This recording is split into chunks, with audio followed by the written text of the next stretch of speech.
అసలు రాష్ట్రంలో ఇటీవల కొన్ని పరిణామాలు చూస్తూ ఉంటే రాష్ట్రంలో అసలు ప్రభుత్వం ఉందా అన్న సందేహాలు ఎవరికైనా కూడా కలుగుతాయి. కామన్ మ్యాన్ పరంగా ఆలోచన చేస్తే, సామాన్యుడు పరంగా ఆలోచన చేస్తే. ఎందుకనంటే రాష్ట్రం అన్నది, ఒక గవర్నమెంట్ అన్నది చేయాల్సిన maintenance of law and order ఇవాళ లేదు. ప్రజాస్వామ్యయుతంగా గొంతు విప్పే పరిస్థితి ఈ రోజు లేదు. రెడ్ బుక్ రాజ్యాంగం అని అంటా ఉన్నారు. ప్రజాస్వామ్యయుతంగా గొంతు విప్పితే ఆ గొంతును నలిపేస్తా ఉన్నారు.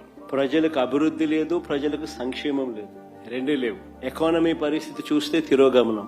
ఏ ప్రభుత్వమైనా ప్రజలకు తన కనీస ధర్మంగా అందుబాటులో ఉంచాల్సిన విద్య, వైద్యం, వ్యవసాయం ఈ రోజు ప్రైవేట్ వ్యక్తుల దోపిడీకి మన కళ్ళ ఎదుటే గురవుతా ఉన్నాయి. ఇవన్నీ ఒక రాష్ట్ర ప్రభుత్వం కనీస బాధ్యతలు ఇవన్నీ. కానీ అన్ఫార్చునేట్ గా కనీస బాధ్యతలు కూడా ఈ రోజు రాష్ట్ర ప్రభుత్వంలో కనపడని పరిస్థితులు. అందుకని అడుగుతా ఉన్నా, అసలు ఈ రాష్ట్రంలో పాలన అనేది సాగుతా ఉన్నది ప్రజల కోసం సాగుతా ఉందా, లేకపోతే దోపిడీదారుల కోసం ఈ పాలన సాగుతా ఉందా అన్నది నిజంగా అర్థం కాని విషయం. ఒక క్వశ్చన్ మార్క్.